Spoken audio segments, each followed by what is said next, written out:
Hello बच्चों, कैसे हो आप सब। Welcome back to our channel. My name is Priya और आज हम स्टार्ट करेंगे factors affecting the rate of reaction. यानी जो रेट ऑफ रिएक्शन अभी आपने प्रीवियस लेक्चर्स में कवर करा था, जिसमें आपने देखा था कि किसी भी रिएक्शन के रेट को आप उसके रिएक्टेंट और प्रोडक्ट की फॉर्म में कैसे एक्सप्रेस करोगे, वो उसकी कॉन्सेंट्रेशन के साथ किस तरीके से रिलेट करता है। आज उन्हीं रेट इक्वेशंस के लिए हम फैक्टर्स को स्टडी करेंगे कि जो हमने रेट स्टडी करा था किसी रिएक्शन के लिए, अगर हम उसके अंदर कंडीशंस में कुछ चेंजेस लेके आए उस रिएक्शन कंडीशंस में, तो रेट पर किस टाइप का इफेक्ट आपको ऑब्जर्व होगा।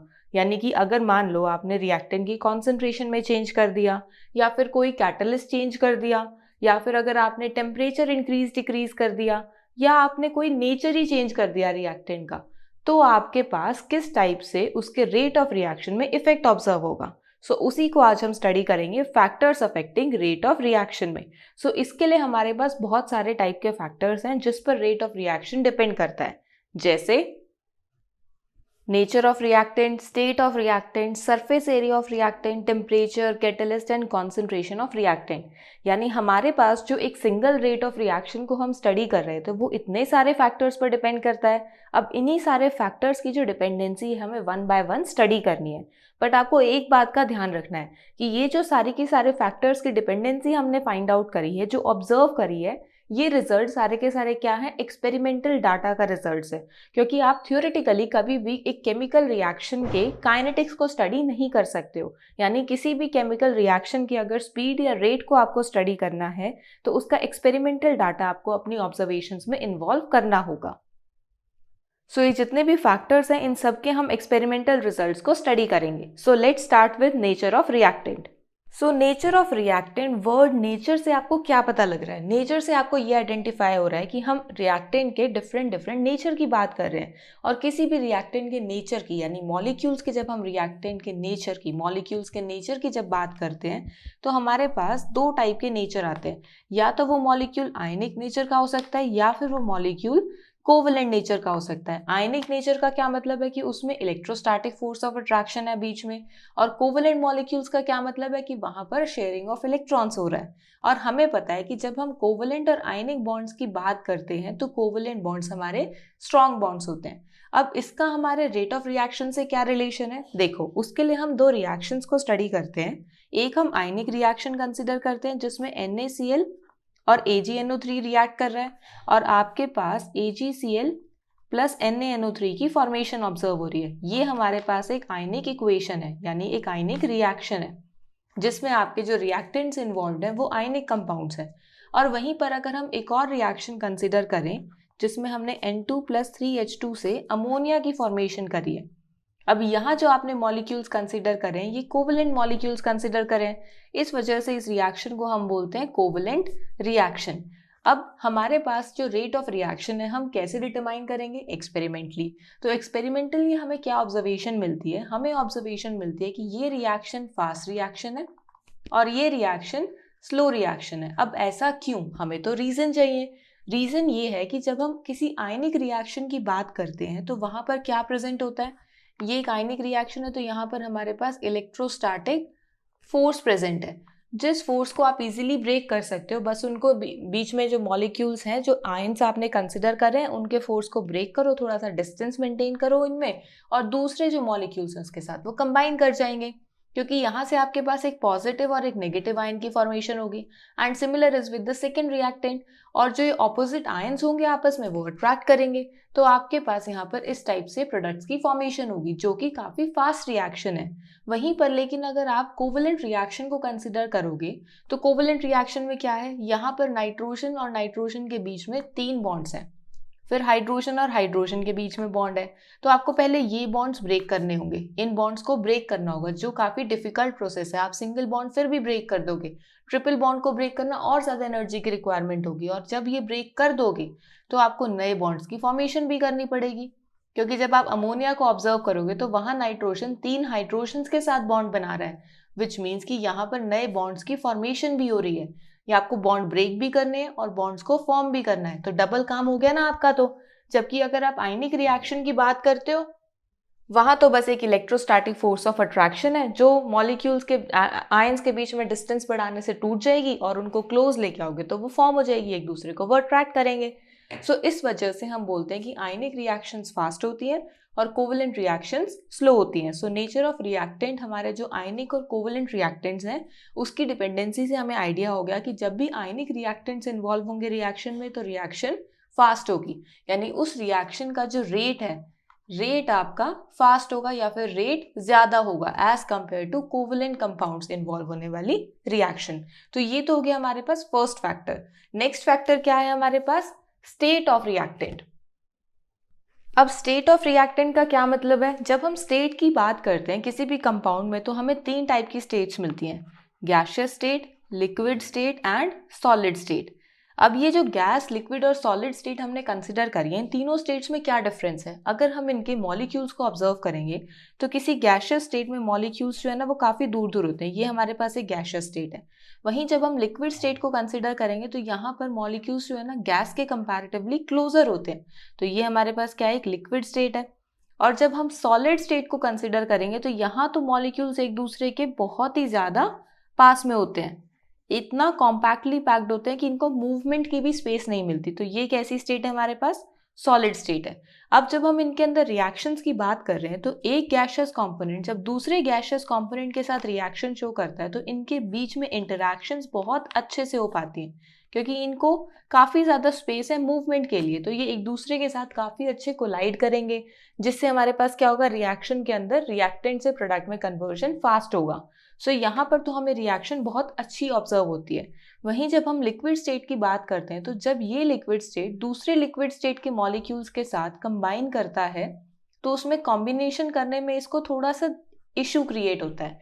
क्या इशू, क्या एरर क्रिएट होता है कि यहाँ पर वो कंबाइन तो करता है बट उसको जो अंदर वाले मॉलिक्यूल्स के साथ कंबाइन करना होता है वो थोड़ा सा स्लो प्रोसेस हो जाता है क्योंकि अंदर से उसको मूव करने के लिए थोड़ी सी स्पेस की रिक्वायरमेंट होती है, जो स्पेस यहाँ पर थोड़ा कम है कि किसी दूसरे मॉलिक्यूल को एंटर करने में थोड़ा टाइम लग रहा है। वहीं लेकिन अगर हम सॉलिड स्टेट की बात करते हैं और सॉलिड स्टेट में कोई दूसरा जो सॉलिड स्टेट वाला कंपोनेंट है इसके साथ रिएक्ट करेगा तो यहाँ पर रिएक्शन सिर्फ बाहर वाले मॉलिक्यूल्स तो शो कर पा रहे हैं बट अंदर वाले मॉलिक्यूल्स को शो करने के लिए बहुत ही लंबा टाइम लगेगा क्योंकि उसे अंदर ब्रेक करनी पड़ेगी सारी चीज़ें, तभी तो वो दूसरे मॉलिक्यूल के साथ कंबाइन कर पाएगा, दूसरे एटम के साथ कंबाइन कर पाएगा। सो हमें यहाँ पर क्या ऑब्जर्वेशन मिलती है कि गैसियस स्टेट में काफ़ी फास्ट रिएक्शन है और सॉलिड स्टेट में काफ़ी स्लो रिएक्शन है। यहाँ पर फास्ट है और यहाँ स्लो रिएक्शन है और यहाँ पर रिएक्शन मॉडरेट स्पीड से जा रही है। तो जब हम रेट ऑफ रिएक्शन की बात करेंगे तो रेट ऑफ रिएक्शन में आपको क्या ऑब्जर्व होगा कि आपके पास गैस जो है वो फास्टेस्ट रेट ऑफ रिएक्शन है, then liquid and then solid. Solid आपका स्लोवेस्ट स्टेट ऑफ रिएक्शन आपको शो कर रहा है। So this is your factor of state of reactant. Now let's move on to another factor which is surface area of reactant. So surface area of reactant की जब हम बात करते हैं इसका मतलब क्या है? इसका मतलब है कि जब आप कोई रिएक्टेंट कंसिडर कर रहे हो और उस रिएक्टेंट का ज़्यादा बड़ा सरफेस एरिया है रिएक्ट करवाने के लिए और दूसरा आपने रिएक्टेंट कंसिडर करा जिसमें छोटा सरफेस एरिया है, नीचे की तरफ ज़्यादा आपका जो मॉलिक्यूल है वो रह रहा है, तो यहाँ पर जब आप रिएक्शन को ऑब्जर्व करोगे तो जो ज़्यादा सरफेस एरिया वाला रिएक्टेंट है वो फास्ट रिएक्शन शो करेगा। अब आप इसे एक एग्जाम्पल से समझने की कोशिश करो। मान लो आपके पास एक कप ऑफ टी है, यहाँ पर क्या है? आपके पास टी है। अब इस टी में आपको शुगर ऐड करनी है, तो शुगर आपके पास 2 फॉर्म में प्रेजेंट है, या तो आप शुगर की क्यूब्स ऐड करो, ये क्या है आपके पास? शुगर की क्यूब्स हैं, या फिर आप क्या करो? शुगर का पाउडर कंसिडर करो और उस पाउडर को ऐड करो। यहाँ आपके पास क्या है? शुगर पाउडर है। अब आपने ये तो घर पर भी करके देखा होगा, जब आप शुगर की क्यूब्स को ऐड करते हो किसी भी सॉल्वेंट के अंदर तो वो मिक्स होने में थोड़ा टाइम लेती है, लेकिन अगर वहीं पर आप शुगर पाउडर को ऐड करते हो तो वो बहुत जल्दी मिक्स हो जाती है। अब ऐसा क्यों? क्योंकि देखो, जब आप शुगर क्यूब को कंसिडर करते हो तो एक क्यूब के अंदर आपके काफ़ी सारे क्या हैं? एटम्स हैं जिन्हें रिएक्ट करने में टाइम लग रहा है। बाहर की तरफ तो जो एटम्स है वो रिएक्ट कर जाएंगे, बट जो अंदर वाले एटम्स हैं वो कब रिएक्ट करेंगे? जब ये क्यूब डिसॉल्व होना शुरू होगी, यानी इसके जब बॉन्ड्स ब्रेक होने लगेंगे।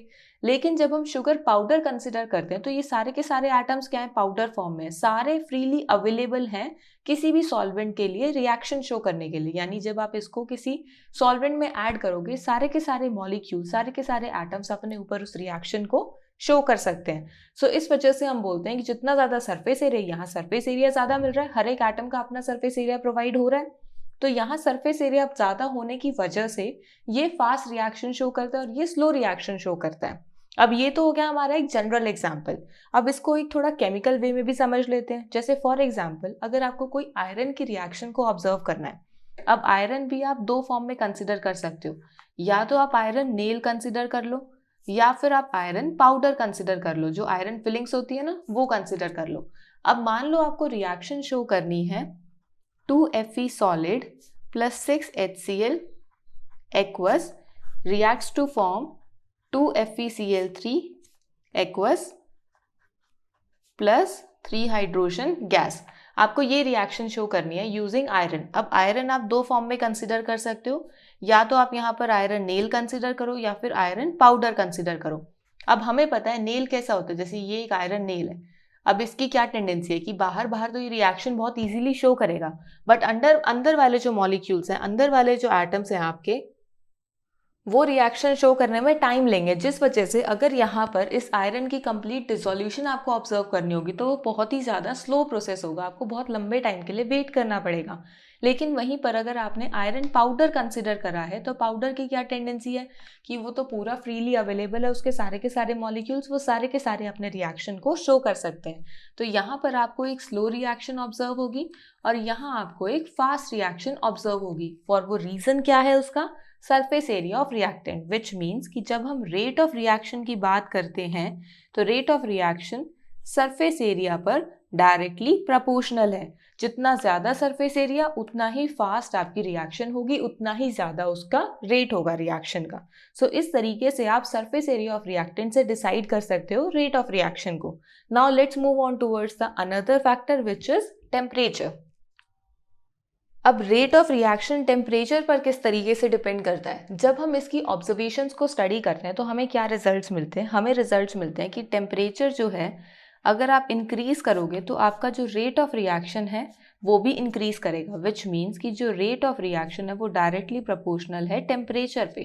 तो इसका क्या मतलब हुआ कि हम अगर टेम्परेचर डिक्रीज़ करेंगे तो रेट डिक्रीज़ करेगा और टेम्परेचर इंक्रीज़ करेंगे तो रेट इंक्रीज़ करेगा। अब आपके माइंड में कन्फ्यूजन होगी कि मैम क्या ये सारी रिएक्शंस के लिए एप्लीकेबल है, क्योंकि हमने दो टाइप की रिएक्शन स्टडी करी है, endothermic reactions and exothermic reactions. Endothermic reactions वो रिएक्शंस जिनको एनर्जी हमें सप्लाई करनी पड़ती है और एक्सोथर्मिक रिएक्शंस वो रिएक्शंस जिनसे एनर्जी रिलीज होती है। तो यहाँ पर टेम्परेचर का रोल सेम रहेगा, बिल्कुल सेम होगा।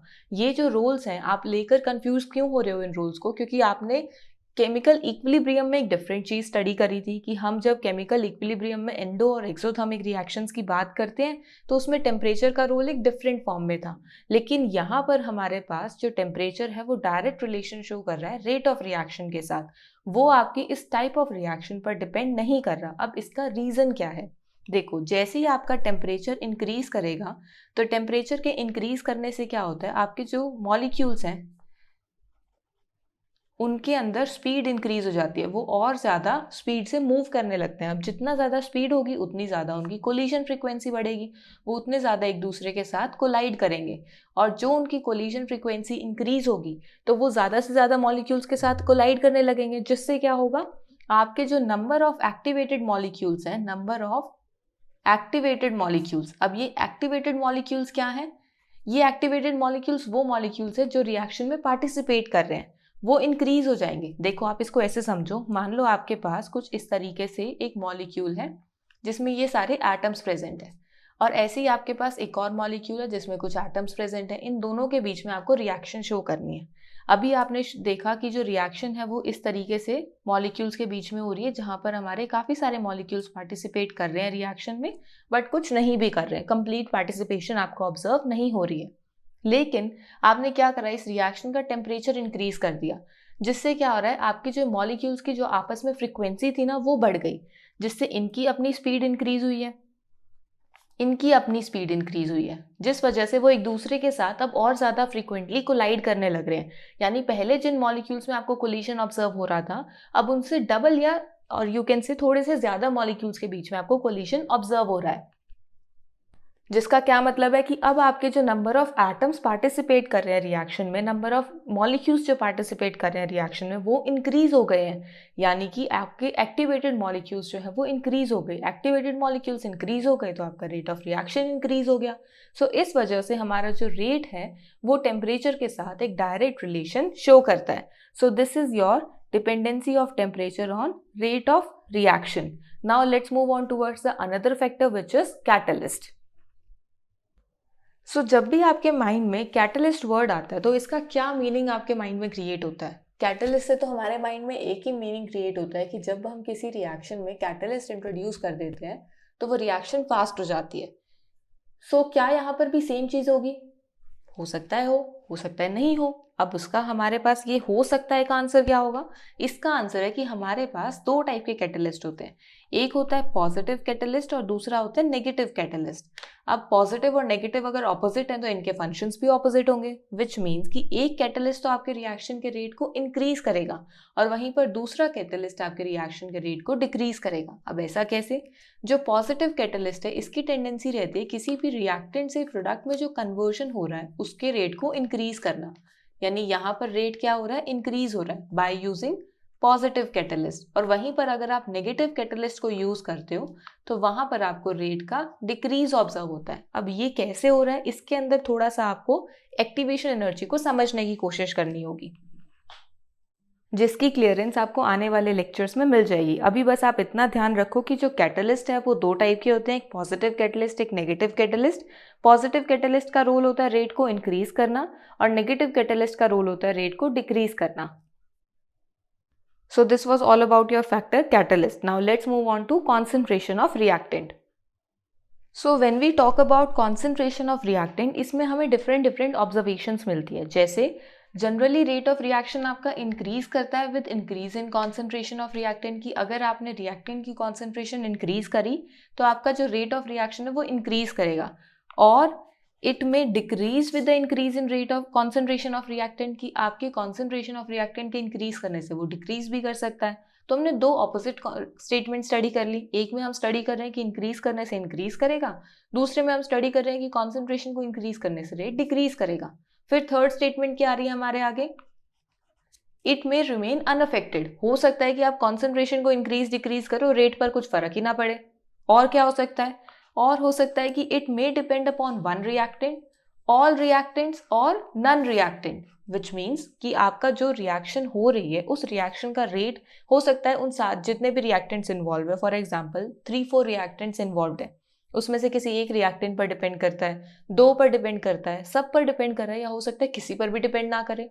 अब ये क्या कंफ्यूजिंग स्टेटमेंट्स हो रही है, सारी की सारी आपस में कॉन्ट्राडिक्ट कर रही है, कोई किसी के साथ मैच ही नहीं कर रहा। तो हम फाइनल कंक्लूजन तक कैसे पहुंचे?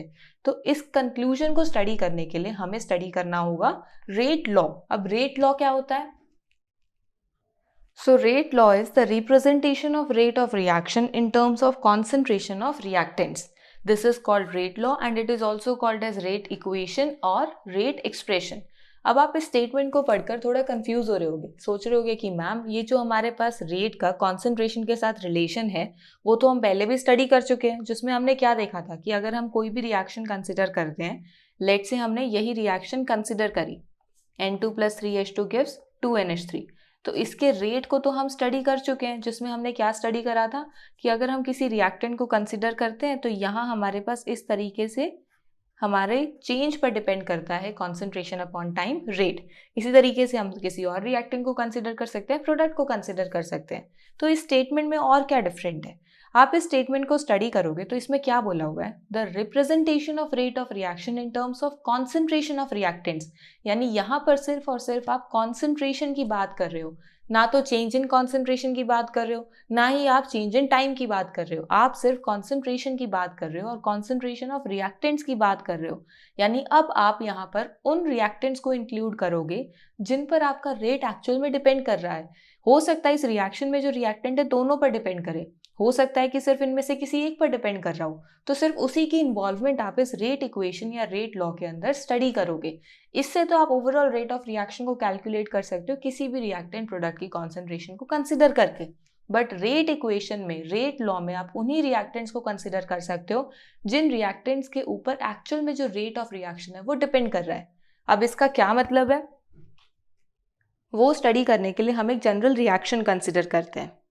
जैसे फॉर एग्जाम्पल आपने ये जनरल रिएक्शन कंसिडर करी जिसमें A moles of A reacts with B moles of B and form C moles of C and D moles of D। हमारे पास A, B रिएक्टेंट्स हैं, C और D इसके products हैं, और ये जो स्मॉल ABCD हमने कंसिडर करी है क्या, इसके स्टोइचियोमेट्रिक कोफिशिएंट्स हैं। अब जब हम इसके रेट की बात करते हैं तो रेट हमें पता है डिपेंड करता है रिएक्टेंट्स की कॉन्सेंट्रेशन पर।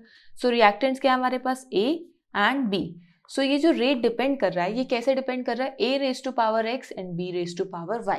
अब ये A भी तो हमें समझ आ रहा था कि ये तो हमारे पास क्या है, कॉन्सेंट्रेशन ऑफ रिएक्टेंट्स है, लेकिन ये X और Y क्या है, X और Y आपके क्या यहाँ पर ये जो हम स्टोइचियोमेट्रिक कोफिशिएंट्स यूज कर रहे हैं वो है नहीं, क्योंकि वो तो हमारे ABCD हमने यहाँ यूज करे थे, बट यहाँ तो हम X और Y यूज कर रहे हैं। सो जो X और Y हैं ये आपके स्टोइचियोमेट्रिक कोफिशिएंट्स नहीं है, दे आर नॉट स्टोइचियोमेट्रिक कोफिशिएंट्स। ये आपके स्टोइचियोमेट्रिक कोफिशिएंट्स नहीं है, बल्कि ये आपके एक्सपेरिमेंटल डाटा से आपको ऑब्जर्व हुए हैं।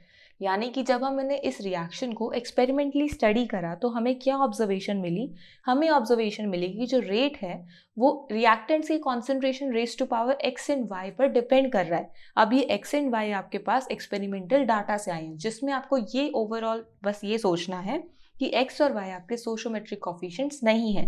तो ये तो हो गया हमारे पास इनकी डिपेंडेंसी। बट अगर आपको रेट कैलकुलेट करना है तो इस डायरेक्टली प्रोपोर्शनल वाले फैक्टर को तो इरेज करना पड़ेगा, और अगर आपको इसे रिमूव करना है तो इसके लिए कांस्टेंट को इंट्रोड्यूस करना पड़ेगा। सो आपके पास क्या कांस्टेंट आप यहाँ इंट्रोड्यूस करोगे, हमने यहाँ पर इंट्रोड्यूस कर दिया K, जिससे हमारे पास इक्वेशन बन गई rate is equals to K multiply A raise to power X and B raise to power Y, जिसमें आपके पास ये K क्या है, ये K है आपके पास रेट कांस्टेंट, जो हमने यहाँ पर कांस्टेंट इंट्रोड्यूस करा है। सो हमारे पास यहाँ पर एक इक्वेशन बन गई, जो इक्वेशन क्या है, rate is equals to K multiply reactants raise to power X and Y। अब आप इस इक्वेशन को एक दूसरी फॉर्म में भी लिख सकते हो, क्योंकि आपको पता है रेट ऑफ रिएक्टेंट क्या होता है, minus D concentration of R divided by change in time is equals to Ka raise to power X and B raise to power Y। अब यहाँ पर हमने इंस्टेंटेनियस रेट कंसिडर करा है, एवरेज रेट कंसिडर नहीं करा है, क्योंकि यहाँ पर जो आप रेट कैलकुलेट कर रहे हो वो rate of reaction at any instant के लिए कैलकुलेट कर रहे हो। सो हमारे पास इस टाइप से यहाँ पर ये दो इक्वेशंस की फॉर्मेशन हो गई, और ये इक्वेशंस और कुछ नहीं आपकी रेट लॉ इक्वेशंस हैं। सो आप इन रेट लॉ इक्वेशन से एक नई डेफिनेशन डिराइव कर सकते हो रेट लॉ की, और वो डेफिनेशन क्या होगी, सो न्यू डेफिनेशन क्या होगी हमारे पास, rate law is the expression in which reaction rate is given in terms of molar concentration of reactants with each term raised to some power. Molar concentration of reactants with each term raised to some power, which may or may not be same as stoichiometric coefficients, जो stoichiometric coefficient के equal भी हो सकती है और नहीं भी हो सकती, वो डिपेंड कर रहा है आपके एक्सपेरिमेंटल रिजल्ट्स पर। हो सकता है वो stoichiometric coefficient के इक्वल आ जाए, और हो सकता है वो stoichiometric coefficient के इक्वल ना आए, of reacting species in a balanced chemical equation. यानी यहाँ से आपको क्या आइडिया मिल रहा है कि अभी तक जिस रिएक्शन को हम स्टडी कर रहे थे हमें लगता था कि अगर हमने रिएक्शन को बैलेंस कर लिया तो उससे हम सारे के सारे रिजल्ट्स फाइंड आउट कर सकते हैं, बट वो चीज़ एक्चुअल में नहीं है। जब हम स्पीड ऑफ रिएक्शन या रेट ऑफ रिएक्शन की बात करते हैं तो उस टाइम पर ये जो हमारे बैलेंस स्टोइचियोमेट्रिक कोफिशिएंट्स हैं इनकी इन्वॉल्वमेंट इतनी नहीं होती जितनी हमारी यहाँ पर एक्सपेरिमेंटल डाटा की इन्वॉल्वमेंट होती है। लेकिन अभी भी आप ये बोलोगे कि मैम समझ तो अभी भी नहीं आया, जो आपने कॉन्सेंट्रेशन ऑफ रिएक्टेंट में एक्सप्लेन करने की कोशिश करी थी कि कभी आप कॉन्सेंट्रेशन इंक्रीज करने से रिएक्टेंट के रेट ऑफ रिएक्शन को इंक्रीज कर रहे थे, कभी डिक्रीज कर रहे थे, कभी अनअफेक्टेड बता रहे थे, और कभी बोल रहे थे अलग अलग फैक्टर्स पे, अलग अलग रिएक्टेंट्स पे डिपेंड करता है। वो चीज़ तो अभी भी क्लियर नहीं हुई। उसको क्लियर करने के लिए हम कुछ एग्जाम्पल्स को स्टडी करते हैं। जैसे आप यहाँ पर कुछ रिएक्शंस को ऑब्जर्व करोगे, जब हम इन रिएक्शंस को वन बाय वन स्टडी करेंगे तो हमें क्या ऑब्जर्वेशन मिलती है। सबसे पहले हम फर्स्ट रिएक्शन कंसिडर करते हैं जहाँ पर आपके पास 2NO plus oxygen molecules react करके 2NO2 की फॉर्मेशन कर रहे हैं। और जब हम इसके एक्सपेरिमेंटल रेट के एक्सप्रेशन को ऑब्जर्व करते हैं तो हमें क्या ऑब्जर्वेशन मिलती है, rate is equals to K NO raise to power 2 and oxygen raise to power 1, which means कि यहाँ पर हमें कैसे ऑब्जर्वेशन मिल रही है, सोशियोमेट्रिक कॉफिशिएंट्स की इक्वल मिल रही है।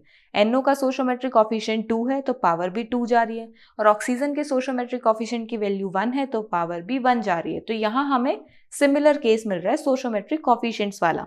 अब हम नेक्स्ट रिएक्शन कंसिडर करते हैं, तो नेक्स्ट रिएक्शन में हमें क्या ऑब्जर्वेशन मिलती है कि यहाँ जो आपके पास रिएक्टेंट है CHCl3 और Cl2, इसकी जब आप रेट एक्सप्रेशन को ऑब्जर्व करते हो तो CHCl3 पर तो वो पावर 1 पर ही डिपेंडेंट है, लेकिन Cl2 के लिए आपने पावर हाफ यूज करी है, जो आप इस थियोरेटिकल रिएक्शन को देखकर ऑब्जर्व नहीं कर सकते हो, आपको एक्सप्रेशन नहीं फॉर्म करना आएगा।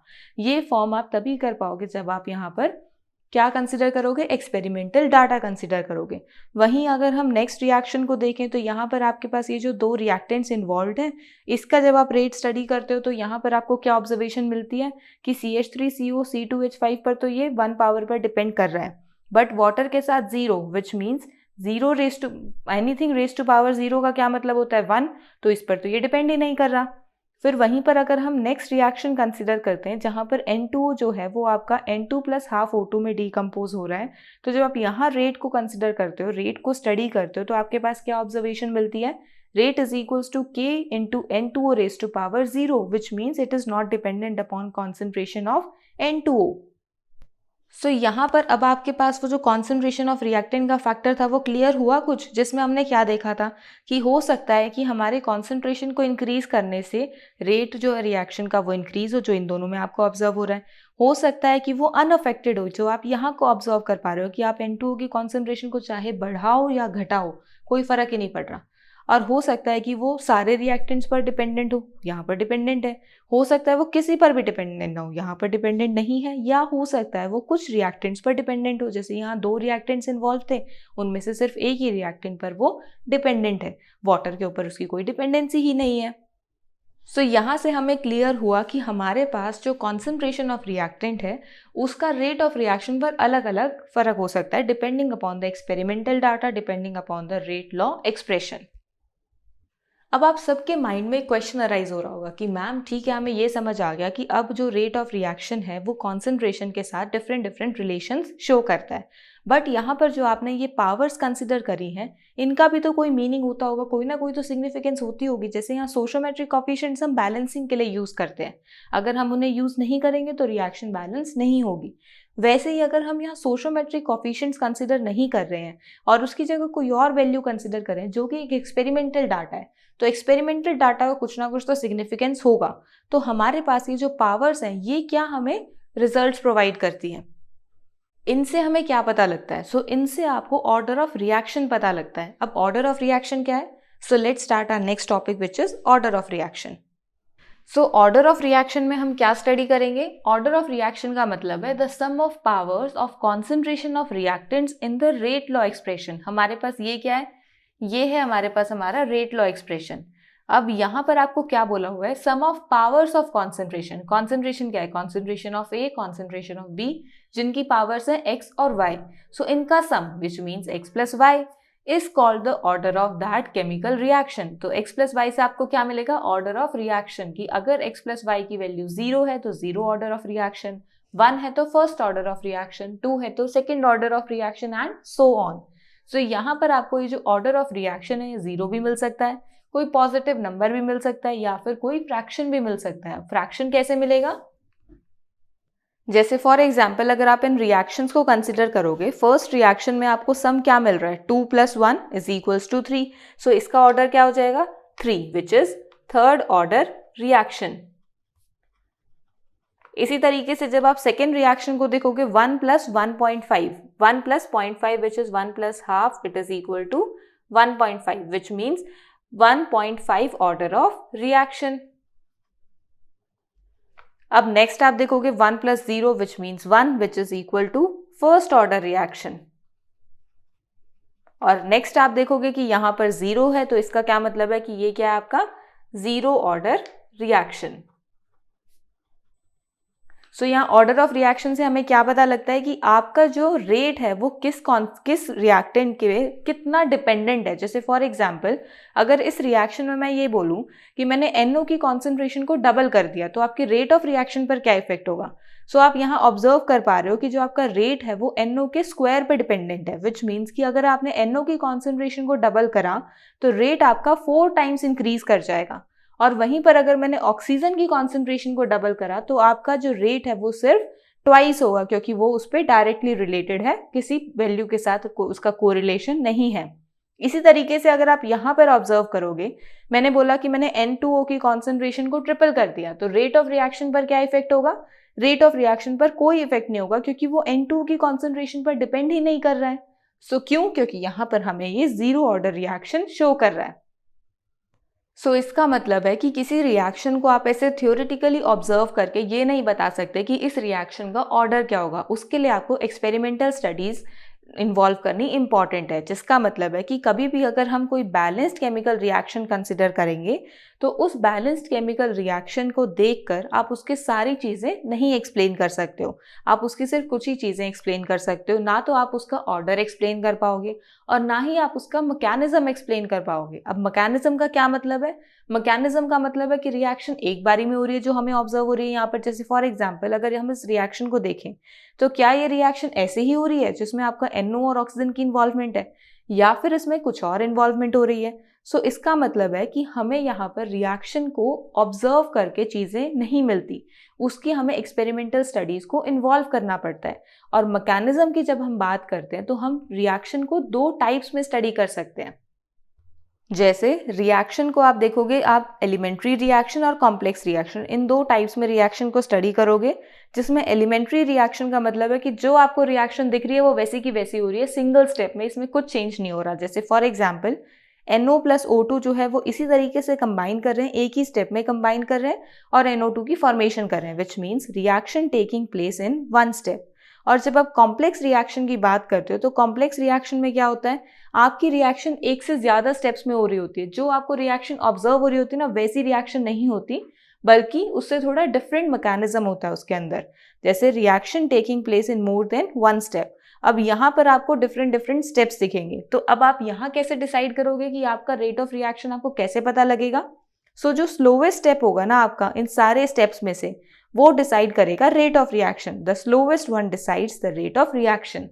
अब आपके माइंड में क्वेश्चन अराइज होगा कि मैम स्लोवेस्ट क्यों डिसाइड करेगा, फास्टेस्ट क्यों नहीं डिसाइड करेगा, या मॉडरेट क्यों नहीं डिसाइड करेगा। हमने स्लोवेस्ट स्टेप को ही रेट डिटरमाइनिंग स्टेप क्यों बोला। सो इसको समझने के लिए आप एक एग्जाम्पल को समझने की कोशिश करो। जैसे मान लो 4-5 फ्रेंड्स हैं, 5 फ्रेंड्स हैं, वो जॉगिंग पर जा रहे हैं, मॉर्निंग जॉगिंग पर जा रहे हैं। तो उनमें ये होता है 2-3 फ्रेंड्स तो अपने अच्छे से फास्ट जॉग करते हैं, एक फ्रेंड जो है वो थोड़ा मॉडरेट स्पीड में जॉग करता है और एक थोड़ा सा स्लो स्पीड में जॉग करता है। सो अगर उन फ्रेंड्स के अंदर फ्रेंडशिप बहुत अच्छी होगी तो वो क्या कोशिश करेंगे कि सारे के सारे एक साथ मूव करें। तो वो क्या करेंगे, या तो वो थोड़ा आगे जाके रुक जाएंगे पीछे बाकी फ्रेंड्स की वेट करने में, या फिर वो उन्हीं की स्पीड में धीरे धीरे चलने लग जाएंगे। बट आपको जो एंड रिजल्ट है, यानी जो फाइनली वो इकट्ठे आपको जो जिस पोजीशन पर आपको मिलने थे वो तो आपको सब एक साथ ही मिलेंगे। जैसे मान लो कि वो एक पॉइंट से दूसरे पॉइंट पर जा रहे हैं। अब एक पॉइंट से जहां से वो निकले दूसरे पॉइंट पर उन्हें किसी से मिलना है। अब दूसरे पॉइंट पर जिसे वो मिलेंगे उसे तो वो सारे के सारे एक साथ मिलेंगे, क्योंकि वो सारे फ्रेंड्स हैं। वो अपने फ्रेंड्स का वेट करते हुए उनके साथ ही मूव करेंगे। मान लो 3 आगे चले गए, 3 आगे जाने के बाद देख रहे हैं 2 तो पीछे ही रह गए, तो वो उनके लिए वेट करेंगे। फिर उनमें से एक आ गया पर एक अभी भी पीछे रह गया, तो वो उसके लिए भी वेट करेंगे। यानी जो स्लोएस्ट आ रहा है उसमें वो उसके लिए वेट कर रहे हैं। या फिर वो क्या करेंगे, बार बार वेट करने से अच्छा है हम सबके साथ चलते हैं, सारे के सारे इकट्ठे ही चलते हैं। यानी जो स्लोएस्ट वाले की स्पीड थी वो उसे ही मेंटेन करके चलते हैं। अब वो स्लोएस्ट वाला डिसाइड करेगा कि अगर वो तेज चलेगा तो वो जल्दी पहुंच जाएंगे और अगर वो स्लो चलेगा तो वो देर से पहुंचेंगे। सेम चीज यहाँ रिएक्शन के साथ होती है। जो स्लोएस्ट रिएक्शन होती है ना, वही डिसाइड करेगा कि रिएक्शन कब कंप्लीट होगी। अगर वो स्लोएस्ट स्टेप वाला रिएक्शन ही नहीं दिखाएगा तो आपकी रिएक्शन कंप्लीट ही नहीं होगी। क्योंकि अगर वो स्लो स्टेप है विच मीन्स कि वो स्टेप तो है ना रिएक्शन में, और रिएक्शन का स्टेप होने का मतलब है कि जब तक वो रिएक्शन का स्टेप मूव नहीं करेगा आपकी रिएक्शन कंप्लीट नहीं होगी। सो उस रिएक्शन को कंप्लीट करवाने के लिए हमें सारे स्टेप्स की इन्वॉल्वमेंट ज़रूरी है। और बाकी स्टेप्स तो हो गए, हमें मेन तो स्लो स्टेप के साथ ही डील करना है कि तू भी जल्दी जल्दी हो जाए ताकि हमारी रिएक्शन फटाफट हो जाए। इस वजह से जो रेट है रिएक्शन का वो स्लो स्टेप ही डिसाइड करता है कि कितने टाइम में रिएक्शन कंप्लीट होगी। अब एलिमेंट्री रिएक्शन का तो आपने एग्जाम्पल यहाँ पर देख लिया, कॉम्प्लेक्स रिएक्शन का एग्जाम्पल हम अभी स्टडी करेंगे, लेकिन उससे पहले हम मॉलिक्यूलैरिटी ऑफ रिएक्शन को स्टडी करेंगे। अब मॉलिक्यूलैरिटी ऑफ रिएक्शन क्या है देखो, the number of reacting species taking part in any elementary reaction which must collide simultaneously in order to bring about a chemical reaction is called molecularity of reaction. इस statement का क्या मतलब है कि आपके पास उस रिएक्शन में कितनी रिएक्टिंग स्पीशीज इन्वॉल्व्ड है, the number of reacting species taking part, जो रिएक्टेंट्स आपने कंसिडर कर रहे हैं उनमें से जो रिएक्टिंग स्पीशीज है वो कितनी इन्वॉल्व है उस रिएक्शन के अंदर, और रिएक्शन आपको कंसिडर करनी है एलिमेंट्री रिएक्शन। ध्यान रखना है, मॉलिक्यूलैरिटी के लिए हम एलिमेंट्री रिएक्शन को ही कंसिडर करते हैं, कॉम्प्लेक्स रिएक्शन आप यहाँ कंसिडर नहीं करोगे। Which must collide simultaneously in order to bring about a chemical reaction, जिसमें आपकी जो रिएक्टिंग स्पीशीज हैं ये आपस में कोलाइड करेंगे ताकि आपकी केमिकल रिएक्शन प्रोसीड कर सके, is called molecularity of a reaction. अब ये मॉलिक्यूलैरिटी आपकी यूनिमॉलिक्यूलर हो सकती है, बायमॉलिक्यूलर हो सकती है, ट्राईमॉलिक्यूलर हो सकती है, डिपेंडिंग अपॉन कि आपकी रिएक्टिंग स्पीशीज कितनी है। अब जैसे हमने ऑर्डर ऑफ रिएक्शन में देखा था ना कि ऑर्डर ऑफ रिएक्शन तो 0 हो सकता है, 1 2 3 कुछ भी हो सकता है और फ्रैक्शन में भी हो सकता है। तो जब आप मॉलिक्यूलैरिटी की बात करोगे ना, मॉलिक्यूलैरिटी आपका सिर्फ और सिर्फ एक नंबर ही हो सकता है, 1 2 3 4 ऐसे हो सकता है, ना तो वो 0 हो सकता ना ही वो फ्रैक्शन में हो सकता। यानी यहाँ पर हम सिर्फ 1 2 3 इस तरीके से मॉलिक्यूलैरिटी के साथ डील करेंगे। जैसे फॉर एग्जाम्पल अगर आप यहाँ कुछ रिएक्शंस देख रहे हो, इन रिएक्शंस के अंदर अगर आप रिएक्टिंग स्पीशीज को नोट करोगे, यहाँ एक रिएक्टिंग स्पीशीज है तो विच means it is a unimolecular reaction. यहाँ 2 रिएक्टिंग मॉलिक्यूल्स हैं, 2 HI की मॉलिक्यूल्स है ना, तो it is a bimolecular reaction. यहाँ 3 मॉलिक्यूल्स हैं तो it is a ट्राईमॉलिक्यूलर reaction. So इस तरीके से आप किसी भी रिएक्शन की मॉलिक्यूलैरिटी को डिसाइड करोगे। बट ट्राईमॉलिक्यूलर रिएक्शन बहुत कम मिलती हैं और इसके बाद तो टेट्रामॉलिक्यूलर पेंटामॉलिक्यूलर तो हमें ना के बराबर मिलती है, क्योंकि 3 मॉलिक्यूल्स का एक साथ कोलिजन होना थोड़ा सा रेयर केस में चला जाता है। जैसे फॉर एग्जाम्पल आप ऐसे कर सकते हो कि अगर कोई रोड है, उस रोड पर एक्सीडेंट हो रहा है कार्स के बीच में, तो जब 2 कार टकरा रही है तो हमें पता लग रहा है कोलिजन हो रहा है। 3 कार टकराएंगी तब भी हम थोड़ा कर सकते हैं कि 3 कार टकरा गई, पर 4-5 गाड़ियां अगर एक साथ टकराने लगी तो उसमें थोड़ा हॉच-पॉच सा हो जाएगा और हमें समझ नहीं आएगा कि कौन सी गाड़ी ने आके टक्कर मारी, किसकी स्पीड तेज थी, किसकी स्पीड स्लो थी, किसकी गलती थी। सो वो चीज़ हम आइडेंटिफाई नहीं कर पाएंगे। सिमिलरली मॉलिक्यूलैरिटी ऑफ रिएक्शन के साथ भी वही चीज़ें हैं, एक साथ आप इतने सारे मॉलिक्यूल्स को ऑब्जर्व नहीं कर सकते हो, इस वजह से उन्हें हम कॉम्प्लेक्स रिएक्शंस में कंसिडर करते हैं और कॉम्प्लेक्स रिएक्शंस की मॉलिक्यूलैरिटी हम फाइंड आउट नहीं कर सकते हैं। या फिर आप ऐसे बोल सकते हो कि कॉम्प्लेक्स रिएक्शंस में जो स्लोवेस्ट स्टेप है उसी की मॉलिक्यूलैरिटी हम मॉलिक्यूलैरिटी ऑफ रिएक्शन में कंसिडर करते हैं, क्योंकि वही आपका रेट डिसाइड करता है। सो हम इतना कॉम्प्लेक्स रिएक्शंस कर रहे हैं, कुछ कॉम्प्लेक्स रिएक्शंस के एग्जाम्पल भी देख लेते हैं। जैसे for example KClO3 + 6 FeSO4 + 3 H2SO4, ये आपके रिएक्टिंग स्पीशीज है जहां से आपको प्रोडक्ट्स की फॉर्मेशन ऑब्जर्व हो रही है। तो अगर आप यहाँ रिएक्टिंग स्पीशीज को काउंट करोगे तो आपको क्या मिल रहा है, 1 + 6 + 3 विच इज इक्वल टू 10। तो इसका मतलब है इसकी मॉलिक्यूलैरिटी 10 होनी चाहिए या इसका ऑर्डर ऑफ रिएक्शन हमारा 10 आना चाहिए, क्योंकि अगर हम यहाँ सोशियोमेट्रिक कोफिशिएंट्स कंसिडर करेंगे तो उसके अकॉर्डिंग तो 10th ऑर्डर रिएक्शन आनी चाहिए। बट ये चीज़ नहीं है, क्योंकि ये हम ऑलरेडी स्टडी कर चुके हैं। सबसे पहले मॉलिक्यूलैरिटी में बात करेंगे तो मॉलिक्यूलैरिटी इतनी हाई ऑब्जर्व नहीं हो सकती। दूसरा, अगर हम ऑर्डर ऑफ रिएक्शन की बात करेंगे तो ऑर्डर ऑफ रिएक्शन हम सोशियोमेट्रिक कोफिशिएंट्स यूज करके फाइंड आउट नहीं करते हैं, एक्सपेरिमेंटल डाटा को यूज करते हैं। तो इसका मतलब है कि ये कॉम्प्लेक्स रिएक्शन है जिसका आप ऑर्डर या मॉलिक्यूलैरिटी फाइंड आउट करोगे तो आपको इसके स्टेप्स को स्टडी करना होगा और उस स्टेप में जो स्लोवेस्ट स्टेप है वो डिसाइड करेगा कि इस रिएक्शन की मॉलिक्यूलैरिटी कितनी है, इस रिएक्शन का ऑर्डर कितना है। जैसे अगर हम इसका एक्सपेरिमेंटल डाटा को नोट करें तो यहाँ पर आपको ऑर्डर ऑफ रिएक्शन मिलता है 2nd ऑर्डर रिएक्शन, विच मीन्स कि यहाँ पर जो आपके स्पीशीज इन्वॉल्व हो रखे हैं ये सारे के सारे स्पीशीज इन्वॉल्व नहीं है रेट डिसाइड करने के लिए, इसमें से कोई 2 ही स्पीशीज इन्वॉल्व है रेट डिसाइड करने के लिए। ऐसे ही एक और रिएक्शन कंसिडर करते हैं, जैसे for example 2H2O2 molecules when react with iodide in alkaline medium forms 2 water molecules plus oxygen molecule। अब यहाँ पर ये हमारे पास हो रही है रिएक्शन। अब इस रिएक्शन को देख के हमें क्या लग रहा है कि इसकी मॉलिक्यूलैरिटी होगी 2 और 1 3, और ऑर्डर तो हम एक्सपेरिमेंटली फाइंड आउट करेंगे तो वो ऐसे फाइंड आउट नहीं कर सकते हैं। सो जब हम इसके रेट को ऑब्जर्व करते हैं, एक्सपेरिमेंटली जो रेट आया है वो आ रहा है कि rate constant multiply concentration of H2O2 into concentration of iodide, which means order of reaction आ रहा है आपका 2, तो सेकेंड ऑर्डर रिएक्शन है ये। बट जब हम इसकी मॉलिक्यूलैरिटी की बात करते हैं तो मॉलिक्यूलैरिटी हमें ऑब्जर्व होती है बाय मॉलिक्यूलर। अब ये बाय मॉलिक्यूलर हमें क्यों ऑब्जर्व हो रही है? क्योंकि ये जो रिएक्शन है ये सिंपल रिएक्शन नहीं है, ये कॉम्प्लेक्स रिएक्शन है। कॉम्प्लेक्स रिएक्शन का मतलब है ये वेरियस स्टेप्स में हो रही है, और जब हम इसके स्टेप्स को देखते हैं तो हमें दिखता है कि ये 2 स्टेप्स में हो रही है, जिसमें हमारे पास फर्स्ट स्टेप में H2O2 आयोडाइड के साथ रिएक्शन शो कर रहा है और वाटर और आयो नेगेटिव की फॉर्मेशन कर रहा है, और सेकेंड स्टेप में जो H2O2 है वो आयो नेगेटिव के साथ रिएक्ट कर रहा है और वाटर आई नेगेटिव और ऑक्सीजन की फॉर्मेशन कर रहा है। विच मीन्स कि हमारे पास ये जो रिएक्शन हो रही है इसमें 2 स्टेप्स हैं, और दोनों स्टेप्स में एक ऐसी स्पीशीज इन्वॉल्व है जो हमें रिएक्शन में ऑब्जर्व भी नहीं हो रही थी। तो जब कोई आपको ऐसी स्पीशीज दिखे जो आपको मेन रिएक्शन में ऑब्जर्व ना हो रही हो बट उसके स्टेप्स में वो इन्वॉल्व हो, तो ऐसी स्पीशीज को हम बोलते हैं इंटरमीडिएट स्पीशीज। क्या बोलोगे आप इसे?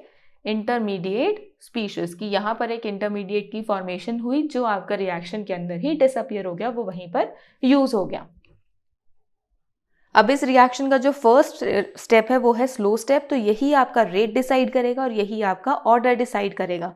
अब इस स्टेप के अंदर आपके H2O2 और आई नेगेटिव की इन्वॉल्वमेंट है, इस वजह से जो रेट ऑफ रिएक्शन है उसमें आपके इन दोनों ही स्पीशीज की इन्वॉल्वमेंट है, क्योंकि यही स्टेप हमारा क्या है? Rate determining step. सो यहाँ से ऑर्डर ऑफ रिएक्शन भी हमारा सेकेंड आया और मॉलिक्यूलैरिटी भी क्या आई? 2, which is bimolecular reaction. So यहाँ से अगर हम ऑर्डर ऑफ रिएक्शन और मॉलिक्यूलैरिटी ऑफ रिएक्शन का एक कंक्लूजन ड्रॉ करें तो हमें क्या कंक्लूजन मिलता है कि ऑर्डर ऑफ रिएक्शन एक एक्सपेरिमेंटल क्वांटिटी है और मॉलिक्यूलैरिटी आप उस रिएक्शन को थ्योरेटिकली ऑब्जर्व कर सकते हो जब तक आप उसे एलिमेंट्री कंसिडर कर रहे हो। ऑर्डर आप एलिमेंट्री और कॉम्प्लेक्स रिएक्शंस दोनों के लिए क्या करते हो? एक्सपेरिमेंटली फाइंड आउट करते हो, और दोनों के लिए आप वैल्यूज फाइंड आउट कर सकते हो। और मॉलिक्यूलैरिटी में कॉम्प्लेक्स रिएक्शंस की मॉलिक्यूलैरिटी मिलना इतना ईजी नहीं होता है। अब ऑर्डर ऑफ रिएक्शन की जब हम बात करते हैं तो वहाँ आप 0 या फिर फ्रैक्शन 1, 2, 3 वैल्यूज कुछ भी कंसिडर कर सकते हो, बस नेगेटिव नहीं होता। लेकिन मॉलिक्यूलैरिटी में आपकी सिर्फ और सिर्फ एक पॉजिटिव इंटीजर होता है विच इज 1, 2, 3, 4, ना तो यहाँ 0 होता है ना ही कोई फ्रैक्शन होता है। और कॉम्प्लेक्स रिएक्शंस में सब कुछ स्लो स्टेप डिसाइड करता है, रेट स्लो स्टेप डिसाइड करता है, ऑर्डर स्लो स्टेप डिसाइड करता है। और अगर आपको मॉलिक्यूलैरिटी भी बतानी है, यूजुअली हम बताते नहीं है कॉम्प्लेक्स में, बट अगर बतानी है तो वो भी आपके स्लो स्टेप से ही डिसाइड होगा। So this was all about order and molecularity of a reaction. अब हमारे पास सिर्फ एक टर्म बच गई, वो क्या टर्म है? Rate constant. आपने ऑब्जर्व करा कि हमने रेट लॉ को कंप्लीट स्टडी कर लिया, हमने उसमें रेट को भी स्टडी करा, जो डिफरेंट रिएक्टेंट्स कंसिडर करें उसको भी स्टडी करा, उनकी कॉन्सेंट्रेशन को स्टडी कर लिया, उनकी पावर्स तक को स्टडी कर लिया। बट जो हमने वो के रेट कांस्टेंट इंट्रोड्यूस करा था ये तो हमने अभी तक स्टडी ही नहीं करा है। ये क्या है? सो रेट कांस्टेंट हमें इतना तो पता है कि एक कांस्टेंट वैल्यू है, बट इस कांस्टेंट वैल्यू की भी तो कुछ यूनिट्स होंगी, कुछ तो इसकी सिग्निफिकेंस होगी, कहीं से तो हम इसकी वैल्यू को फाइंड आउट कर सकते हैं। सो वो यूनिट अब आपको यहाँ पर एक्सप्लेन करनी है। So unit of rate constant में आप क्या देखोगे कि हमारे पास एक जनरल इक्वेशन है जिसका रेट क्या है? ये हमारे पास रेट लॉ के अकॉर्डिंग इसका रेट एक्सप्रेशन है। अब इस एक्सप्रेशन में हमारे पास ये रेट है, ये दोनों कॉन्सेंट्रेशन ऑफ रिएक्टेंट्स हैं, और ये रेट कांस्टेंट है जिसमें x और y हमारे क्या हैं? एक्सपेरिमेंटल वैल्यूज हैं। x प्लस y की वैल्यू से हम order of reaction find out कर सकते हैं। रेट हम ऑलरेडी फाइंड आउट कर चुके हैं, किस रेट से हमारी रिएक्शन प्रोसीड कर रही है, और k क्या है? रेट कांस्टेंट, जिसे अब हमें स्टडी करना है। सो जब आप यहाँ पर k को एक्सप्लेन करोगे तो k की आपकी इक्वेशन क्या बनेगी? k is equals to rate divided by concentration of reactants raise to power its the values.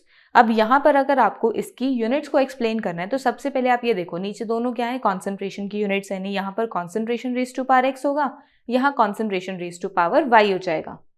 यानी आपके पास कुछ इस टाइप की इक्वेशन बनेगी जिसमें दोनों अगर बेस सेम है पावर्स के तो आप पावर्स को ऐड कर सकते हो। तो आपके पास ये इक्वेशन बनेगी, rate by concentration raise to power x plus y, जिसमें x प्लस वाई क्या है? ऑर्डर ऑफ रिएक्शन, जिसको आप n से रिप्रेजेंट करें। तो आपके पास इक्वेशन क्या बन जाएगी? k is equals to rate by concentration raise to power n।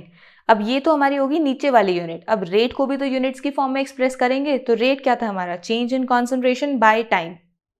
सो हमारे पास इक्वेशन क्या बनेगी?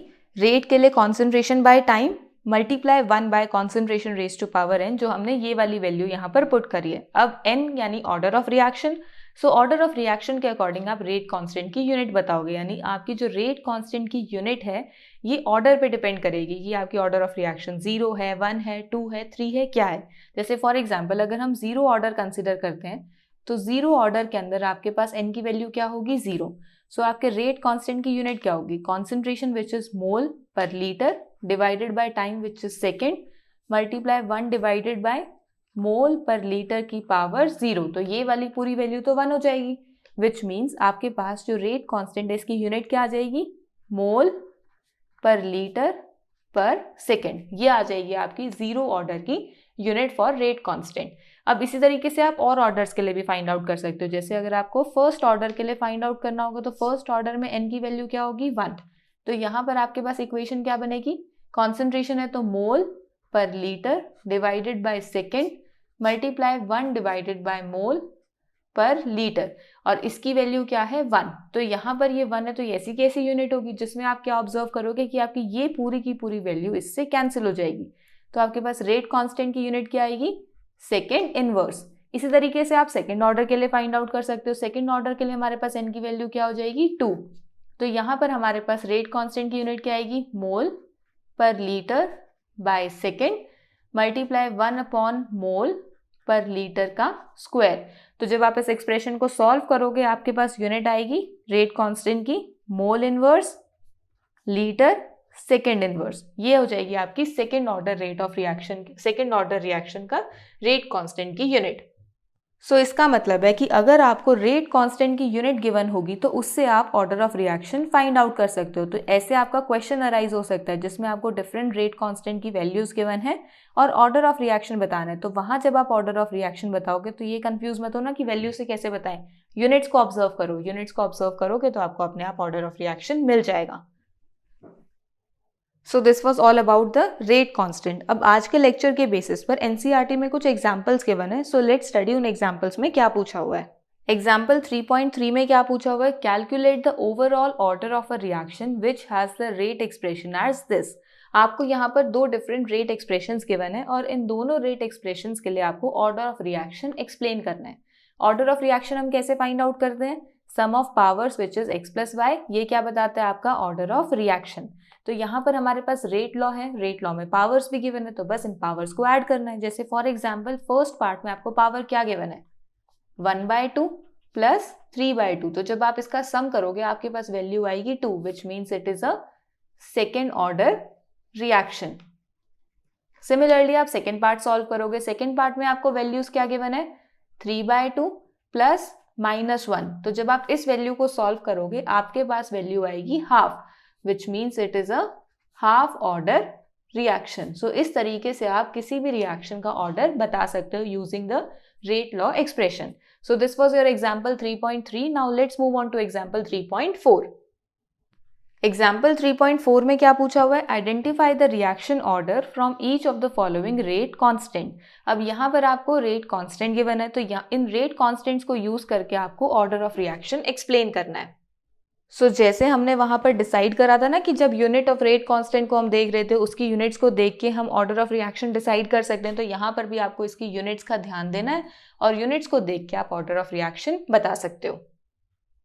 पर आपके माइंड में एक क्वेश्चन अराइज होगा कि मैम इसके हिसाब से तो हमें इसकी यूनिट्स को ध्यान रखना पड़ेगा, जो कि डिफिकल्ट है। फर्स्ट यूनिट हम फर्स्ट ऑर्डर की ध्यान रख लेंगे, 0 ऑर्डर की ध्यान रख लेंगे, सेकंड ऑर्डर की ध्यान रख लेंगे, बट अगर कोई बड़ा ऑर्डर आ गया तब हम क्या करेंगे, यूनिट्स को देखकर हम कैसे आइडेंटिफाई करेंगे। सो उसके लिए आप देखो आपके पास क्या बन रही थी equation, concentration by seconds into 1 upon concentration raise to power n। तो आपके पास यहाँ से किस टाइप की इक्वेशन बनेगी, concentration raise to power 1 minus n divided by second. अब यहाँ पर आप n की वैल्यू को पुट करके देख सकते हो। अगर n की वैल्यू आपने 0 पुट करी तो आपके पास जो एक्सप्रेशन बनेगा वो बनेगा concentration upon second, which means mole per litre पर सेकेंड। इसी तरीके से आप बाकी सारे ऑर्डर्स के लिए भी फाइंड आउट कर सकते हो। तो यहाँ पर आप देख रहे हो litre, mole inverse, second inverse. जो हमारी कौन सी यूनिट बन रही थी, litre, mole inverse, second inverse, ये था हमारा सेकेंड ऑर्डर रिएक्शन का। सो ये जो रेट कांस्टेंट है ये सेकेंड ऑर्डर रिएक्शन को रिप्रेजेंट कर रहा है। So this is second order reaction. फिर जब आप सेकेंड पार्ट देखोगे यहाँ पर सेकेंड इनवर्स है, सेकेंड इनवर्स हमारी फर्स्ट ऑर्डर रिएक्शन का यूनिट है। तो ये है हमारी फर्स्ट ऑर्डर रिएक्शन, जो आप कैसे फाइंड आउट करोगे यूजिंग दिस एक्सप्रेशन। यहाँ पर आपको n की वैल्यूज डिफरेंट डिफरेंट पुट करके देखनी ही पड़ेंगी, तभी आप यहाँ पर order of reaction find out कर सकते हो। सो this is your example 3.4। And with this your today's lecture is completed, जिसमें हमने factors affecting rate of reaction, order of reaction और मॉलिक्यूलरिटी ऑफ रिएक्शन को स्टडी करा। अब नेक्स्ट लेक्चर में हम जो ऑर्डर की बात कर रहे हैं ना, जिसमें zero order, first order, second order, in orders को हम स्टडी करेंगे। सो आई होप आपको वीडियो समझ आ गई होगी। अगर कोई भी डाउट है तो आप कमेंट सेक्शन में पूछ सकते हो। So if you like the video then do like and share the video and also subscribe to our channel. Thank you.